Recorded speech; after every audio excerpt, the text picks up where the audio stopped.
അടുത്ത മാസം ജീവിക്കണമെങ്കിൽ അതിനുള്ള 50,000 അക്കൗണ്ടിലുണ്ടോ? ഉണ്ടോ? എന്താ പേര്?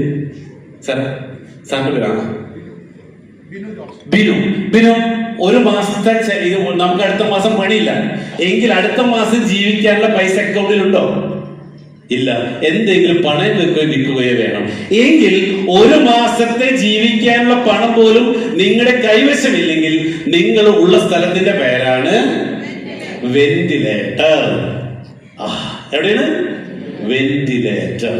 ഇനി ഒരു മാസത്തെ പൈസ ഉണ്ട്, ഓക്കെ, എങ്കിൽ നിങ്ങൾ എവിടെയാ? ICU. ഇനി 3 മാസത്തെ പൈസ ഉണ്ടെങ്കിലോ എവിടെ? എവിടെ? ഡേഞ്ചർ. ഇനി 6 മാസത്തെ പൈസ ഉണ്ടെങ്കിലോ സ്റ്റേബിൾ. 12 മാസത്തെ പണം ഉണ്ടെങ്കിൽ സ്ട്രോങ്. എങ്കിൽ ഒന്ന് നിങ്ങളെ തന്നെ നോക്കി, ഇപ്പൊ എവിടെയാ ബിനു? ഇപ്പൊ എവിടെ? വെന്റിലേറ്റർ. ഇനി ഇവിടെ സാധനങ്ങളുടെ വില കൂടുമ്പോ അല്ലെ, ഒരു 2-3 മാസം തൽസ്ഥിതിയിൽ തുടർന്നാൽ ബിനു നിങ്ങൾ എത്താൻ പോകുന്ന സ്ഥലത്തിന്റെ പേരെന്താണെന്നറിയോ? മോർച്ചറി. വെന്റിലേറ്റർ താഴെ എന്താ? മോർച്ചറി അല്ലെ. അങ്ങനെ എത്താതിരിക്കണമെങ്കിൽ ഇപ്പൊ എന്ത് ചെയ്യണം? വലിയ ഒരു പ്രതിസന്ധി വരാൻ പോകുന്നുണ്ടെന്ന് കരുതി അതിനെതിരെ നമുക്ക് എന്ത് ചെയ്യാൻ പറ്റും?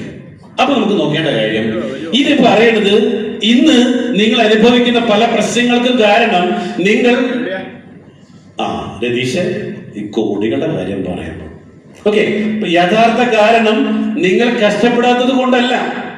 ആണോ? അല്ല. എങ്ങനെ തീരുമാനമെടുക്കണമെന്ന് നമ്മളെ ആരും പഠിപ്പിച്ചില്ല. അതായത് എന്താണ് പണം എന്നുള്ളത് നിങ്ങളെ സ്കൂളിൽ ആരും പഠിപ്പിച്ചില്ല. അറിയോ? What is money? അറിയോ? പഠിച്ചില്ല അല്ലെ? സ്കൂളിൽ നിന്ന് ഒറ്റ കാര്യം പഠിച്ചുള്ളൂ, എങ്ങനെ ജീവിക്കണം.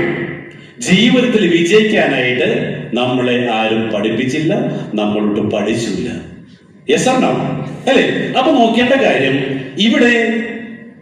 ഇവിടെ പല അവസരങ്ങളും നിങ്ങൾക്ക് കിട്ടിയാലും, ഓക്കെ, ഇന്ന് 1 മണിക്കൂറിന് നിങ്ങൾക്ക് ഏകദേശം കാര്യങ്ങൾ മനസ്സിലാവും. എങ്കിലും നിങ്ങൾ എന്തുകൊണ്ട് ഇങ്ങനെ ആയെന്ന് ചോദിച്ചാൽ, നമ്മളെല്ലാവരും 3 ട്രാപ്പിൽ പെട്ട ആളുകളാണ് പറയുന്നത്. ട്രാപ്പ്. ഈ 3 ട്രാപ്പിൽ ഒരു ട്രാപ്പാണ് ആങ്കറിംഗ് ട്രാപ്പ്. അതായത് ഇവിടെ ലോക സമ്പന്നായിട്ടുള്ള വാറൻ ബഫറ്റ് പറയുന്ന ഒരു സ്റ്റേറ്റ്മെന്റ് ഉണ്ട്. സമ്പന്നർ വീണ്ടും സമ്പന്നരായിക്കൊണ്ടേയിരിക്കുന്നു, ദരിദ്രൻ വീണ്ടും